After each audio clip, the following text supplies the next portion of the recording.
and welcome to My Xbox and Me episode. I'm not even putting a number on this one. This is a very special episode of My Xbox and Me. I am one of your hosts, MC Fixer. And I've got to be honest with you all, we have got an extremely special guest with us this week. This one has been in the making for a long time. We've been meaning to do this for such a long time. We have got Mike from OutsideXbox. Hello. Imagine Hello, there's a crowd clap right there, all right? That's yeah. I've all post. I've got it. Don't worry. Whoever does the edit, make it happen. That's me. All right, I'll do it. Yeah, I've got you. Mike, thank you so much for being on. That's all right. Like you say, we've been trying to get this sorted for a while, but we've both been quite busy. For good reasons. Right? Yes, certainly in the last few days.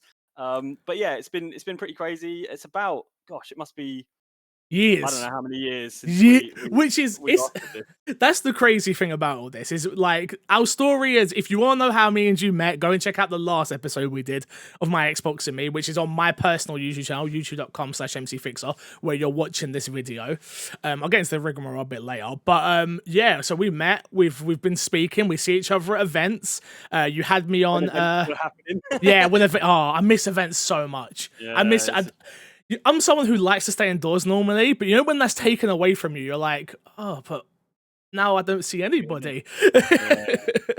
I know it feels. Yes, it's weird. It's weird. And then you had me on your channel. We were raising money.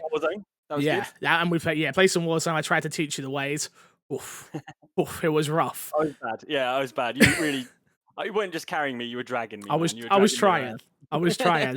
And today we sit down, both having played the Xbox Series X. Yeah. You can actually see a bit of mine on the... I can, yeah, it's just there. I can sort of see it right in the corner. Telltale dots, but yeah. By the time this comes out, we will be allowed to talk about it. We're actually recording it while we've still got super secret.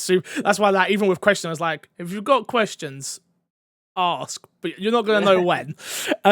If you don't know what My Xbox and Me is, My Xbox and Me is a weekly Xbox podcast that I do usually over on youtube.com/My Xbox and Me, which is our Xbox channel. Today we're here over on the MC Fixer channel, just because of the way things have worked out with embargoes and having to put things out through Microsoft and things of that which have been approved, so approved channels. So that's why we are here on the video version this week. Audio listeners, you still get it everywhere, of course. You Spotify, Apple Podcasts, Google, and you can get the show early, usually over on patreon.com/mcfixer.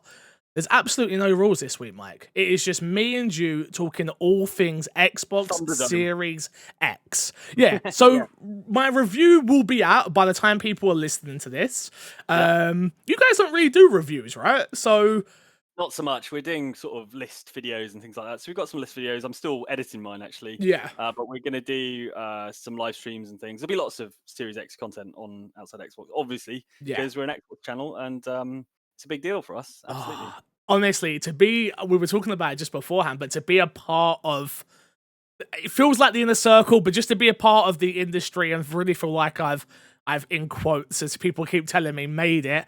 It was really heartwarming, like the response that I got from my audience that were just like, oh my God, you've got a Series X. Oh my God, Xbox know who you are. Was like really amazing. So I'm super thankful. Obviously up front, Microsoft provided us with the Xbox Series X. So that is out of the way now. Mike, what you've got this powerful beast of a machine. What are like your initial thoughts on the Xbox Series X? I think it's a great bit of kit. Obviously it's there's not a ton of stuff we can play on it at the moment. I think the patches are sort of coming in pretty hot. So we're recording this a good week, just under a week before the console actually launches. Yeah, and the software is getting updated basically on like a daily basis. So things are getting their Series X patches, stuff's getting moved around, shuffled around. So it's quite a moving target. And like credit to Microsoft for getting these consoles in the hands of content creators so early. Like, it's obviously a complete faff for them because basically at the moment we're both getting emails from Microsoft every day or so saying, oh, this has changed. This is, you can do this now, but not this, blah, blah, blah, which is totally fair because this is a console launch. It's kind of unprecedented to have a console this early in my experience as well. Like back when it was the Xbox One, we didn't get it this early. Series X, sorry, Xbox One X. We didn't get this early as well, so they've really worked quite hard to get it in the hands of content creators. So there's a bunch of stuff to land when the console comes out. And my first impressions are it's a great bit of kit. And like if you find the stuff that is functioning, like Gears of War 5 is already updated, so you can play that. I mean, it looks incredible. Yeah. It's like, I mean, it was a beautiful looking game before, but like it's just the extra lighting stuff, there's extra little bits of detail. It runs obviously like rock solid smooth, and apparently it runs up to 120 frames per second in Multiplayer. which I've not been able to test, but obviously it looks great on my 60 frames per second screen. Yeah. So yeah, it's a great bit of kit, and what I really love about it is that actually the whole philosophy of like making your entire, like bringing your entire game collection with you just like works basically. Yeah. It's weirdly underwhelming when you fire it up because it looks exactly like your Xbox One X or whatever. I'm finally feeling okay right now because you're saying everything that I'm thinking, and we'll get more nitty gritty with it. But you know when you've not been able to talk to anybody about it, so you have these thoughts in your head, and you're like, am I just being a baby? And am I not? Is this not hitting the right way? Or so I'm very much the same as you, which is the Xbox Series X is a phenomenal piece of hardware in my opinion. The problem it has is not having Halo Infinite there at launch like they were going to, shows you there is a huge gap on the Xbox right now. Like you said, we've got certain games and some things we can talk about, some things we cannot. And that makes it even harder when obviously reviewing a console when you can't talk about certain games. One thing we can talk about is Yakuza Like a Dragon. I've been playing that, and I've never played a Yakuza game before. So for me, this was like, all right, I'm going to give it a go because I've got it. I've got this new hardware. I don't think this is necessarily a game that is utilizing the power of the Series X in terms of its lighting and things like that. Load times, phenomenal. Absolutely phenomenal. And that's what I have to say across the whole of this console, is like, its load times are remarkable. I've done some comparison videos up on the My Xbox in my YouTube channel where I've compared all like older games in its load times, and it cuts down. It's ridiculous how fast it cuts down. It's not like it's not the sexiest thing, like when you're sort of telling people about it and when you're making content. Even like if you watch content, you watch those comparison videos, you're like, well, yeah, one of them takes less time than the other.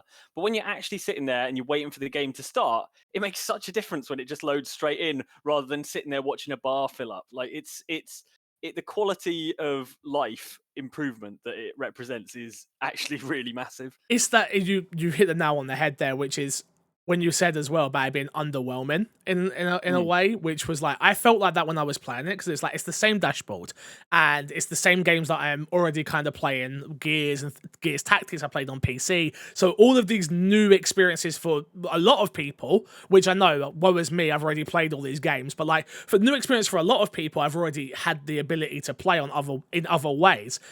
And like after playing it, I was like, all right, cool, but I couldn't stream off of the Series X. So I went back to streaming on the Xbox One X. And once I did that, I was like, oh my goodness gracious me, the load times are so long now. And even the interface is slower. Do you know what I mean? It's slower to just move around the dashboard and stuff. So like load in the store, everything. Yeah. It improves on the Xbox One in a huge way, in my opinion.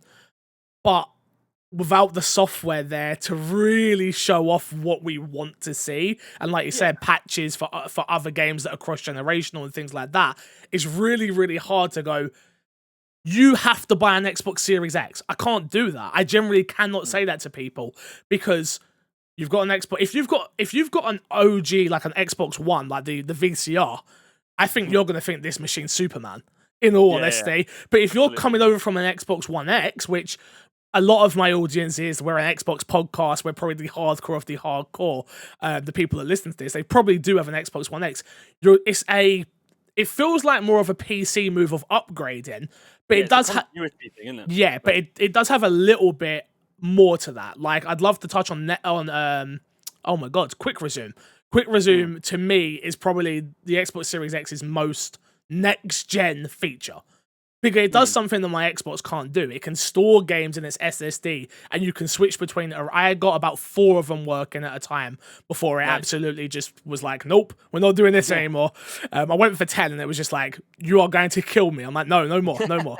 So yeah, comfortably 4, up to 5 to 6, but 4 comfortably, and switching between like Ori and the Will of the Wisps to Madden into Gears and then into Gears Tactics, I was like, wow, this actually really works, and this actually feels really smooth, and you're just going in between all of these titles, and it's just like boom, boom, boom, and then you turn off the machine, go to bed, you turn it back on, and it loads back up to exactly where you're at. I'm like, what the hell is this? It's good. It's all these little things that just are going to make like gaming just so much more convenient, basically. And a lot of that is like quick resume only works because of the SSD. Yep. The load times only work because of the SSD. It's like a really key part of, I think, both consoles. PlayStation 5 also massively talking up their sort of SSD technology and the speed with which things will load and the seamlessness. I think what we've got to recognize is that we have consoles that can, in the Xbox One X, we have a console that can already do 4K 60, right? If you play Forza Motorsport 7, you can play in 4K, you play 60 frames per second, right? So for most people, the Series X does not represent a resolution boost. No. And it doesn't represent a frame rate boost in a lot of cases. Yeah. But I think what we've also got to recognize is that, yes, there is no real new sort of exclusive at launch, but there are still sort of new games that are going to benefit from it. Obviously, like games like Assassin's Creed Valhalla, Yep. Destiny 2 Beyond Light is technically a new game in the Destiny series. Yeah. Watch Dogs Legion, yeah, it's out right now, but like it might as well be a launch title. And the thing we've got to remember is that like this technology is like they're only going to get to the real like potential of it in like a year, 2 years time, 3 maybe years, 3 years 4 time. years. So like although it feels like a kind of continuity purchase, and it feels like it doesn't have like this like earth-shattering effect on your gaming, like to start with, other than the load time stuff. Yeah. It is going to improve, and they're going to get they're going to get more out of it, and there will be Halo Infinite will come out eventually. We got a question that came in from Sammy Z Man 08 on Twitter, and he says, do games load really quickly on the retail unit too? So yes, I was given a retail unit. I didn't get a preview unit, so there was no like dumb foolery Microsoft were doing with the preview units to make them load faster, and we've kind of touched on that. But I think that's like the number one question people really want to know, which is like, they've seen comparisons on some videos, Digital Foundry and things like that, and you go, but can it really be that quick? And the answer is yes. An SSD is really a custom SSD, like this has really changed the game, and it will do for Sony as well, which we know. And they have an even faster SSD, so I can't wait to see how fast those games load. But on the Xbox, yes, they load. I never felt I said this in my review. I never felt myself going for my phone to look at Twitter, and that's usually my pastime. It's to grab my phone, look at Twitter, see what's going on in the world. Where while playing Yakuza, let's say, I never did that. It was just on to the next thing, on to the next thing, on to the next thing. And the same thing when booting up games. Like you're going from, I know Resident Evil 2, which is obviously my favorite game of all time. Shout out to that game. 17 seconds it takes to load from dashboard to load into your game. 17 seconds. On the Xbox One X is up to 37 to 40 seconds. So that's not optimized. There's no optimization there. That is just strictly the raw power of this machine going, go on then, get through. And that's the thing where I've not played the PlayStation 5 yet, but I do think one of the areas where I think Xbox is probably going to be better is in situations where the game is just like uplifted automatically by the Series X. So like I play a lot of racing games. There's a game called Assetto Corsa Competizione, right? It's a hardcore racing sim. But when it released on Xbox One, I tried it on both the One X and the One S, and it basically ran quite badly on the One X and extremely badly on the One S. It was like really looked awful. Like dynamic resolution, it looked like 640 by 480 or something, and it's better on the One X. But and the load times were massive. And I installed it on the Series X because I was like, I want to see really like meaningfully if this is a thing that just uplifts it. An old game that's not been patched. It's like 6 months old. There's no Series X patch whatsoever, but the load times are like basically instantaneous. You're in a race in like seconds. Yeah. The frame rates are like so much better. Yeah. In 4K, it runs. It's got to be over 45 to 50 frames per second. In 1080p, it's locked to 60 frames per second, and it's just like that is a game that's just a random game pulled out because I'm interested in it, and it runs way better. I'd imagine Red Dead Redemption 2 loads quicker. That's gonna save you literally hours of your life if you're still playing that game. GTA. Yeah. I tested GTA. GTA does load quicker. So like I think that thing of like it's just the same architecture, but like with a ton more power means that like pick literally any game from the last 7 years of Xbox One, and it will probably. It might not like have better resolution, it might not have better frame rate, but it will probably load quicker, unless there's been like artificial limitations put in there, like by the people who made the games originally, it will probably uplift it in some way. Yeah, it actually goes beyond just the Xbox One though, because I tested it out on Fable. Fable 2 was like my go-to game to test out those load times, and they are faster on the Xbox One, on the Xbox Series X compared to the Xbox One X, and I was just like, this is crazy. Like, it's that thing where I remember when Microsoft come out and said like they're not about generations anymore, and it very much put me in a place where I was like, I'm not buying the Series X. I'll just move to PC at this point. If they don't care about generations, why do I care about their consoles? I'll play on PC. I saw that tweet. I probably did. Where I'll just buy a PS5 and I'll play on PC, and I still do my Xbox and me. I still love Xbox as an ecosystem. But if they're giving up, why should I care? And then I get my hands on the console and I'm like, oh, this wasn't about forgetting everybody in a big way, which is like even from your startup screen.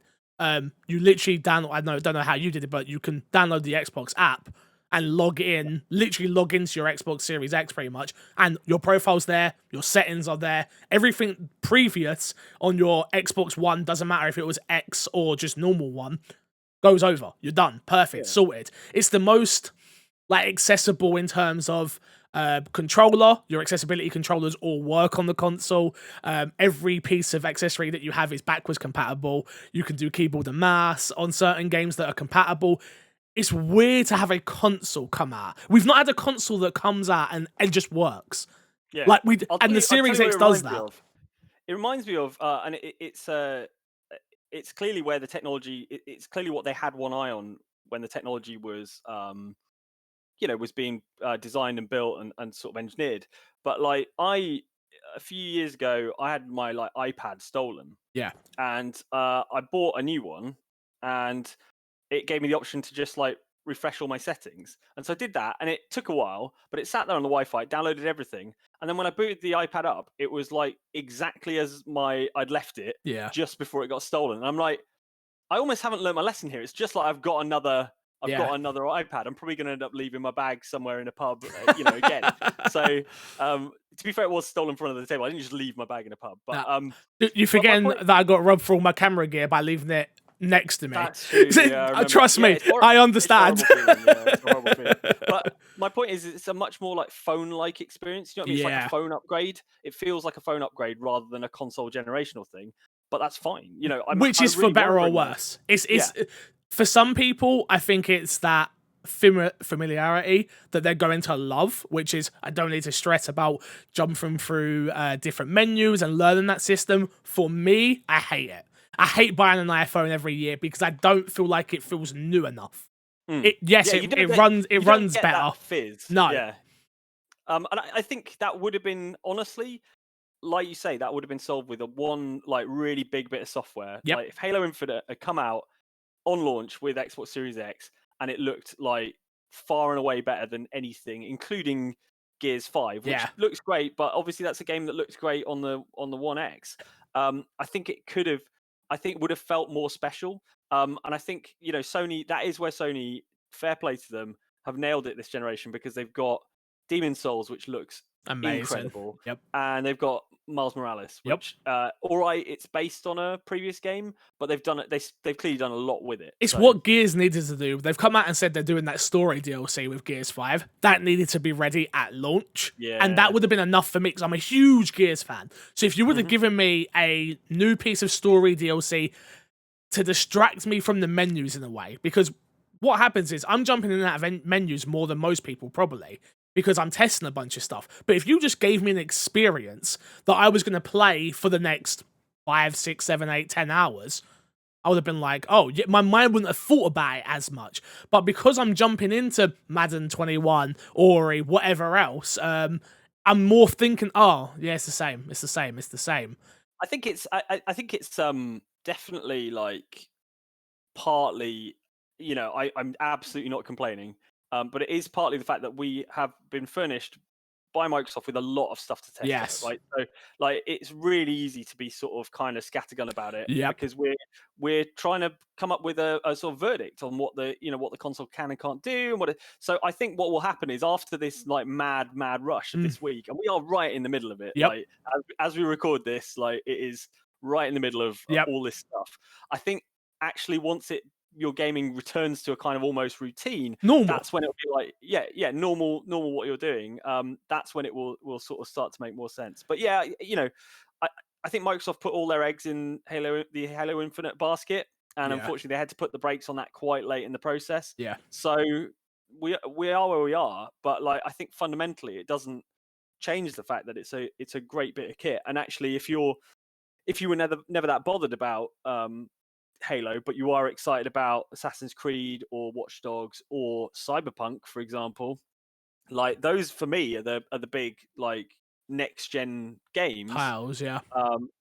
So, like, I think if you care about those, they will look really good. I mean, they'll look really good, but again, I still don't think we're even like scratching the surface of what this like piece of kit and the PlayStation 5 is actually fully capable of. Yeah. But I will buy, like, for full disclosure, I've paid my own money. I've pre-ordered PS5 as well. Yeah, same. Because I want to play Demon's Souls, and that's I'm although I work for an Xbox channel, like, I just love games, and I think Demon's Souls looks amazing. I'll try and pick up Spider-Man as well, but like, the games are quite expensive. I'm exactly the same. I'm exactly the same with you, dude. I play video games. Doesn't matter where I'm playing them. I play video games. I love gaming. Xbox just happens to be the place where I play my games mostly when it comes to third party and stuff like that. But you hit the nail on the head in a way with the whole being a reviewer in this sense, which is new to me, obviously. I'm used to, I get sent review copies for games and stuff like that, and we critique them and we talk about them on the podcast, and that's kind of that transaction over in a way, where this was so different, because you're right, it was very much here's your console, and here's what you have to play on it.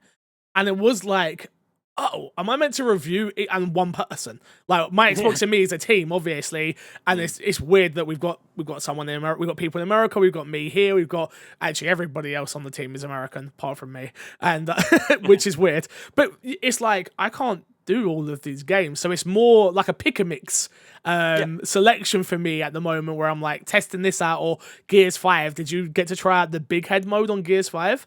And the bobblehead mode, oh my goodness, it's so fun.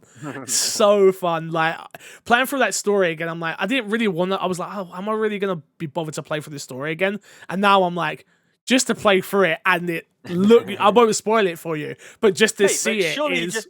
Surely a big head mode just brings the heads to the same scale as the rest of their bodies. You would have thought. You would have thought. You would have thought. But no. We got another... Go on. Sorry, Karen. No, go on. All I was going to say was I did play a bit of Gears. I was literally playing Gears last night, and it does look beautiful. I got to that cutscene in the campaign mode where you end up in that like beautiful... It's just after the prologue, and you're in that beautiful like, shiny marble. As you come down. And it just looked... Everything was reflected, and everything looked great, and the lights on their cog armor was looking awesome. It was just like brilliant. For the games that it is utilized, because we've got questions in here about HDR and things like that, I was very skeptical of HDR when it comes to gaming. I was like, whatever, it's a buzzword, it's a business term. The Series X has kind of turned me around on that. I'm fortunate enough to have a 55-inch OLED, which obviously shows nice blacks. That was the most expensive thing I've ever bought in my life. Ever. Mate, it's looking like a good purchase. The HDR applies now to all your old games as well. Exactly. Which is pretty awesome. But it was that moment where me and my co-host last week, Crash, we had this conversation about, will 4K take over? And he's very much of the mind, 1080 60 is going to be here for a long time, and I'm very much of the mind that developers are going to utilize 4K and HDR. Auto HDR is on the Xbox Series X, so you're not even thinking about it. It's just there. It just happens. And that again is one of those moments where I'm like, oh yeah, this is what next gen feels like. We got a question that comes in here that says, aside from load times, what feels next gen? Also, what are the features you're most excited about that no one's talking about? Come on, you Spurs, obviously. Shout out to Michael for your question.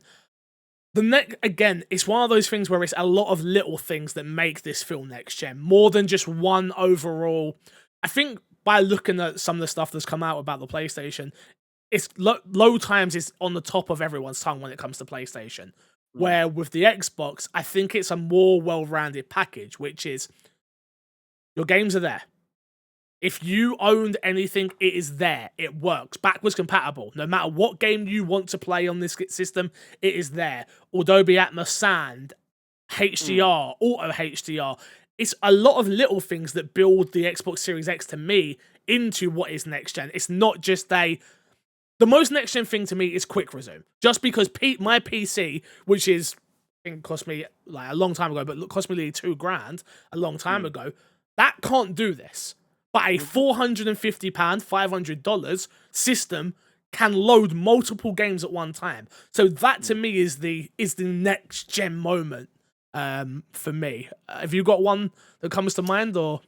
I think it's more like definitely I agree with you entirely, and I think that as I've said, like while the SSD stuff doesn't sound that sexy when you talk about it, and when you even when you show it on a video, like it does change the experience and just the fluidity of the experience on console. I will say that it's just nice to see a lot of stuff prioritizing frame rate as well. Yep. Like, a lot of games would like make the sacrifice and they'd be like, all right, it's going to run at 30 frames per second.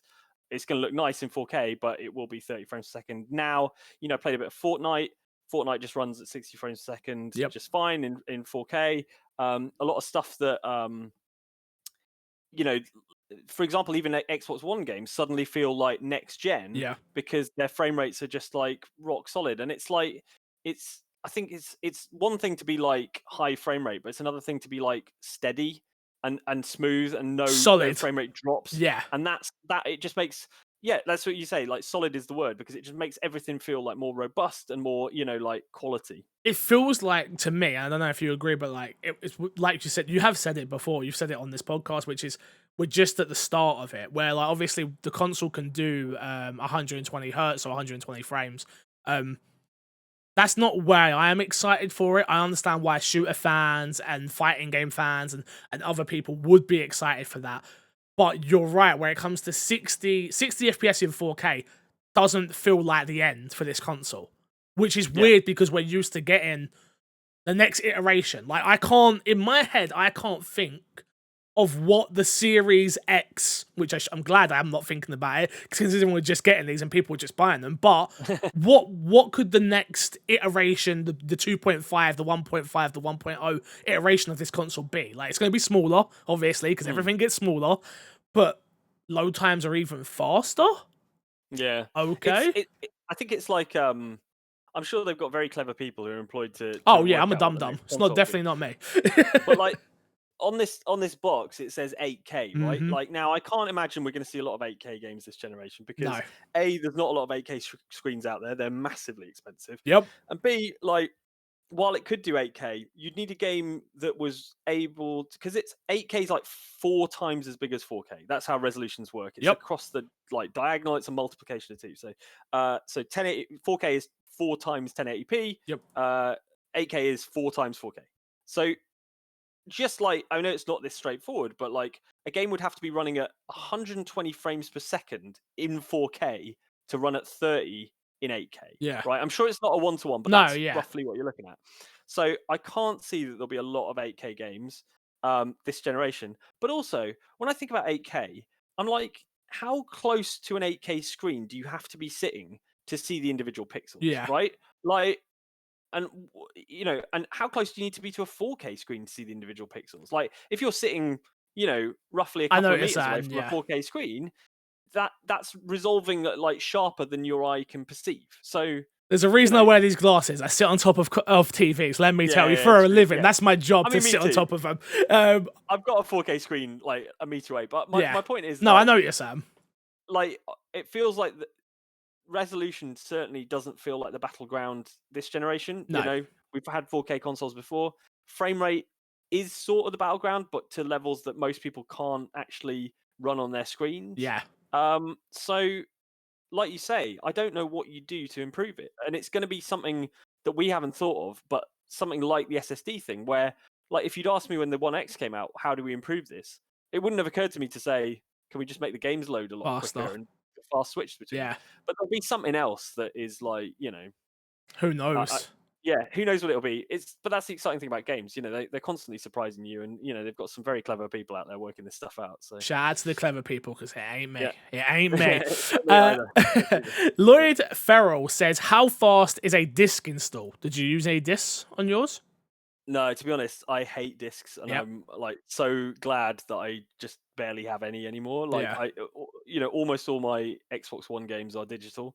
I do have a sort of stack of them over there, but it's quite a small stack considering it's 7 years worth of content. I was about to say, considering what we get sent in terms of code, it's like people do that to me all the time when I'm streaming. Like, oh my god, you have so many games. I'm like, and thank God they're digital, because half of these I won't play or won't see. I see the number of 360 discs I have. It's I can imagine. Terrifying. Bear in mind, I worked on before we even started Outside Xbox. I used to work on the official Xbox magazine. So like these, I've been since the 360 generation, like accumulating discs on that generation. I've got a bunch of Xbox One ones, but not that many. But I think I've got about 380 like Xbox One digital games in my library. So it takes like a while to load on a One X. I haven't actually tried that. Yeah. Spoilers for you is that I've stalked you because there's a show that I want to do called From the Gamer. No, from the creators. Or behind the creators, which I want to. See, I'm giving everyone the spoilers here. Don't steal this idea. It's mine. I've trademarked it. Anyone who comes for it, it's special. You won't get mics. It doesn't matter. But yeah, I want to do like a whole background. Do you know? Yeah, we'll talk. I'll get you back. We'll do it. But I want it to be in IRL because I feel like it will be more personal. But we'll get to it. Let's move on to another question, which is, do you lay yours down or stand it up? All the pics I see of it standing up looks better, but we'll have to rearrange some stuff. From Andrew Mack. Shout out to Andrew. He sucks. He's in my Zoom calls every week. We do a kind of funny community Zoom call every week, and he's in there and he sucks. He absolutely sucks. I stand mine up. This looks like a brick laying down. It is it goes from being one of the prettiest consoles standing up, in my opinion, to one of the ugliest consoles laying down. Yeah, I agree. Mine's standing up as well. I also just like, I feel like just for airflow, like I'm sure it's fine, but I feel like for airflow, having it being sucked in at the bottom and rising out is like better than sort of sucked in at the side and blasted out the side, probably into all the wires in your back of your TV or whatever. It was designed to stand up, people. If you have the ability, and I understand some people don't, they've got their entertainment systems. They're like, I'm not putting this thing standing up. But if you have the ability to, stand it up. In my opinion, definitely, it's the way to go. It's the way to go. It's a big console, and I've not actually seen a PS5 in the flesh, but I've heard the PS5 is even bigger. Like, it's enormous. So. Apparently, it's meant to be humongous. Yeah. You say interesting. You think it's a big console? Yeah, I think it's. I mean, it feels like because. I mean, even though it's not as deep as the original Xbox One, it feels more substantial. Do you know what I mean? Like because it's got like a square cross section. Yeah. Whereas obviously the original Xbox One was kind of like rectangular and big sort of VCR type shape. See, I love it. It feels bigger. On my desk, good looking piece of kit. On my desk, it looks so clean and professional now. It reminds me of just like a gigantic Amazon Alexa or something like that, where it's just like someone's going to walk in and go, "What is that?" And I go, "That's my Xbox," and they're going to go, "What?" I'm like, "Yeah, that is my Xbox. That is the gaming console that I play on." So.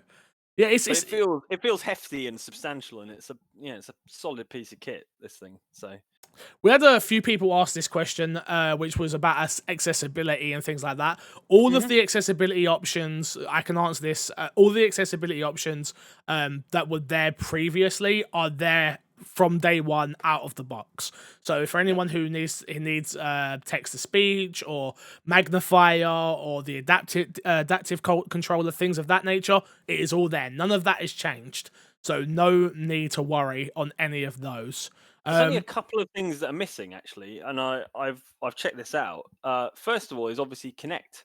Yeah. Like Kinect does, even if you've got the USB adapter, you cannot install Kinect games on your Xbox Series X. It's dead. It's done. It's dead. It's been 10 years, but Kinect is dead. The other thing, which actually, like, I don't think this is a problem for most people, but it is a problem for me, is it doesn't have optical audio out. Which me and you really are best friends. We are best friends. The only reason we relate on this is because we make content. I promise you. I had same conversation. My whole life is optical. I optical from my Go XLR into my Xbox so I can hear PC and hear game audio. And them taking that away is the biggest disappointment ever. It's a bit of a pain. And like, you know, they've said publicly that all your accessories are going to work. But that doesn't apply to a bunch of like Xbox branded headsets that use the optical out. So like, I've got a pair of Astro A50s. Well, the box says Xbox. Yeah. They've got the little base station, but the way it connects to Xbox is not USB; it's optical, and so you can't use that with your Series. No, X. you can. You can plug it in with your Series X and it'll work on Xbox, not on PlayStation. So really your Astros A50s that I've got on my head right now, you can USB into your Xbox. Okay. So you got your base station, right? You base station it in with the USB wire.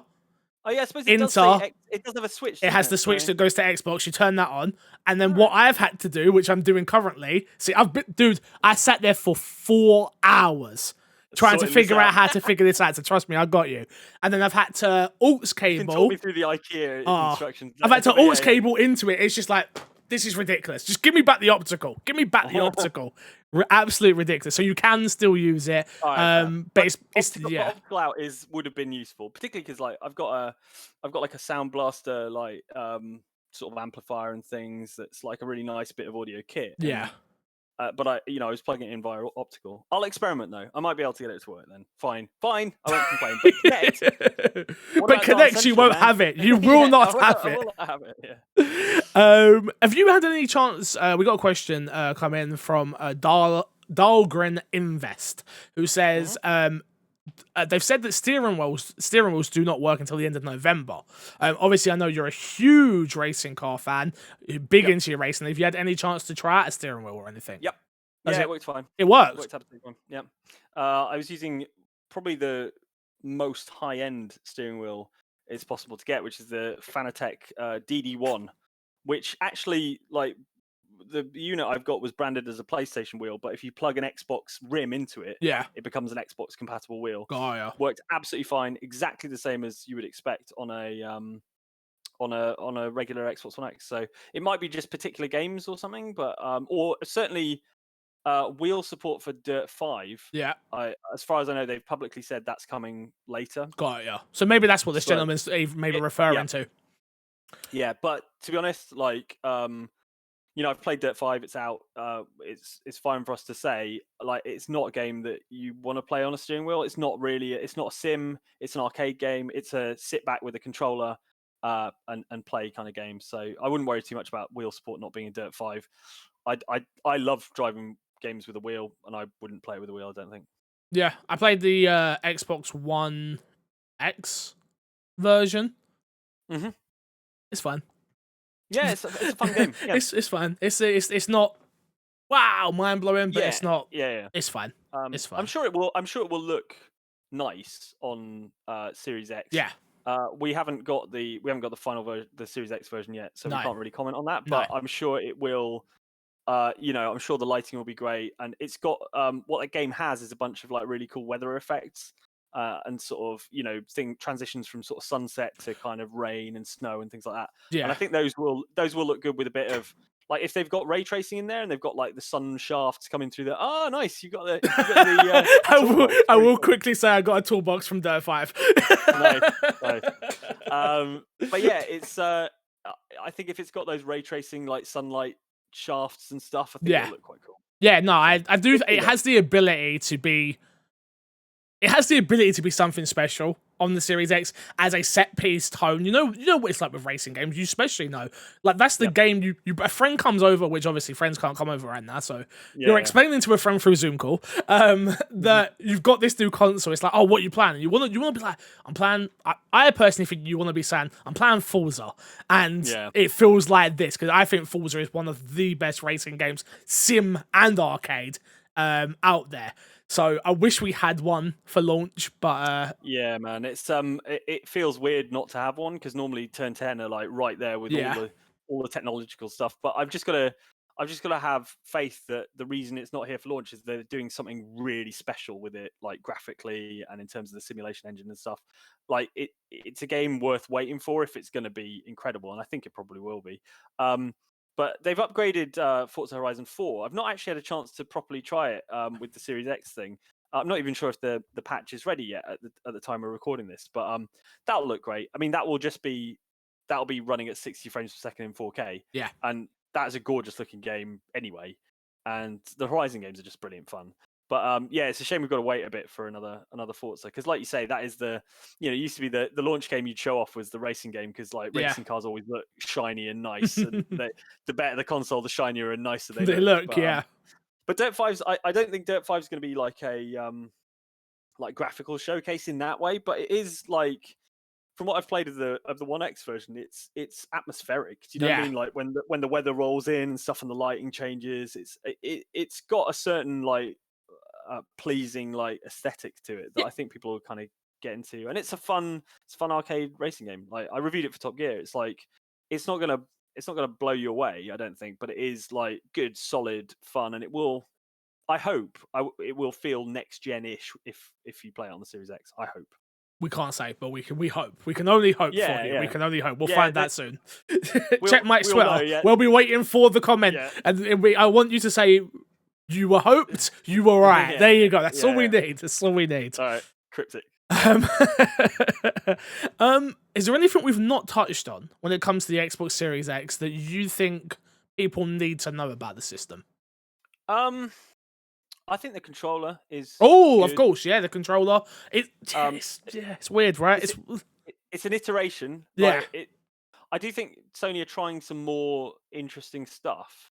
But I do feel like maybe it's my imagination, but they've said it's more responsive and they've got a more responsive communication between the controller and the console. I do feel like it was just that little bit snappier, a little bit more responsive. So but I can see why they haven't messed with it so much because I love the Xbox One controller. I just think it's so good and so refined as a concept. It's that thing where if it isn't broke, don't fix it. The changes they've made to the Series X controller is that it's a tiny bit smaller, so it fits in your hands a tiny bit better for some people, which I don't think is a noticeable difference personally. But that's what Microsoft tell us. Yeah, that's what Microsoft tells us though.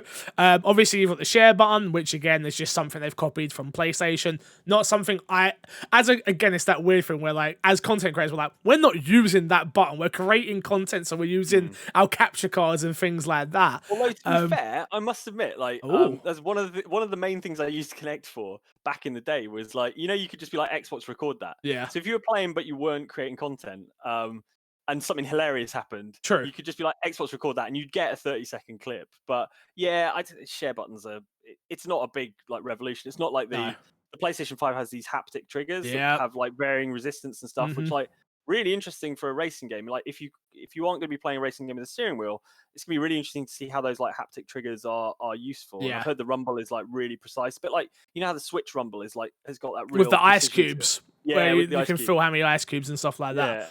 You bloody Nintendo nerds, get out of here! No, I know what you're saying though. But yeah, I think it's a good controller. I like the design of the Xbox controller anyway. And I'll tell you something interesting though. When we first we were at E3 and Jane and I were at the party where they were showing off the Xbox One for the first time. Like we were talking about it, and Jane was complaining about the triggers and saying they weren't very good. Not the triggers, sorry, the shoulder buttons. Shoulder buttons. Yeah. Right. And I was like, they're perfect. They're absolutely perfect. I absolutely adore them. And I worked out what the difference was that Jane was pressing them at the top down, like on the top. No. Right? and she wasn't getting anything. You curve Whereas them I was in. you roll onto Yeah. it with the side of your Yeah. finger. I've got you. Yeah. And but that's like something they hadn't thought about when they made the Xbox One controller. They were all clearly doing the roll thing, but they hadn't thought about people who do that. But like, if you try it now, if you try the controller now, you can both roll and press, and it works fine. So they fixed it. But like, it's just like a little thing, and that's those little like ergonomic things that they think about to make it as accessible as possible to like the widest variety of people as possible. So I thought that was kind of interesting. Yeah, no, 100%. It's that I like the grips on it as well, like the little grip on The the little back. roughness, yeah. Yeah, I'd love hope that. they The don't- anti-slip. I hope it doesn't come off. It doesn't feel like, as someone who No. owns an Xbox Elite controller and is absolutely, to be fair, I use my Xbox way more than a normal person. But look at that controller. Oh my god, that has been the shine. that has been absolutely destroyed. mullered, mate. Yeah, the sticks on it absolutely rattle, and yeah. I think I'll just be buying a Elite 2 controller, but this is a good substitute for nah. Just as long as it doesn't collect like grease, because it could be really nasty. You don't want the Doritos dust on it? What? No. Oh, interesting. Oh, Anyway, well. it's a good controller, and crucially, you can use all your old controllers. So you're not like buying a new console and then if you've got a mate or a little brother or something, paying another 40 to 50 quid for a second controller. Yep. No, exactly. That's a big difference. That's the thing that we were saying at the start, which we can pretty much wrap up with, which is everything you own, everything that works, everything that feels good about the Xbox. If you like the Xbox One, you're going to love the Xbox Series X. It's only better, more powerful. Everything works out of the box, and that on its own cannot be overstated. I generally feel like we see the list come out for the PS5, which I know they're not a huge amount of games, but it's like, oh, this game won't work and this game won't work, but with Xbox it is just a case of no, it all works, and that doesn't quite get the applause that I feel like it should. Yeah. Where someone will feel weird when you take it out of the box as well. You take it out of the box, you'll plug it in, and you'll be like ready to go, and then you'll be like, it's more of my Xbox. But then I think once you start getting into actually playing, carrying on playing the game you were playing the day before you bought it, plus some new stuff, like it will really fit into your life like really nicely. Yeah, the cloud saves are still there for people that were asking. Every game that you have put up in the cloud for a save is there, so you haven't got to worry about data not transferring over. And again, it was weird with Fable. I played Fable 2 and my save was there, and I was just like, we are so far away from the 360 at this point. Like, what the hell? I go in, I'm still absolutely rich. I'm just running around like, hey, who wants money? You can all have it. I can't wait for that new Fable game. Oh, it's going to be so good. It'll be good as well. It's made by the people who make Forza Horizon. Yeah, so Playground. I know what they're doing. Yeah, definitely. That hit me when I played xCloud as well. When I fired up xCloud on my phone, not even on an Xbox, but I booted up F1 and I was like, oh, my save game's there, my career mode's there. And then you're just like, oh, it all fits together perfectly. I feel like we take it for granted. Remote play is like built in now as part of the new app. Yeah. So like that was an Xbox Insider thing previously, but it's really handy.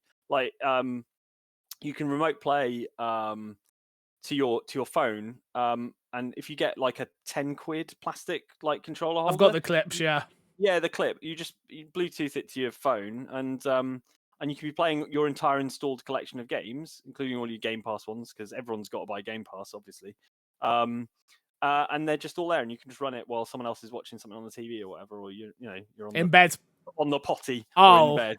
On the bog, always on the bog plan Xbox. No, not quite. But I do it. Mine's mainly in bed, honestly. It's once Haley's gone to bed and doesn't want me being lads, it's like, okay, I'll get in bed. I tried playing FIFA and it didn't work. The characters are just too small for me to focus on. But I played NBA on it, and I was like, this is easier because you control one player, so I can actually see what's going on. But yeah, remote play is a feature that should have been on the consoles for a long, long time. So I'm happy it's here.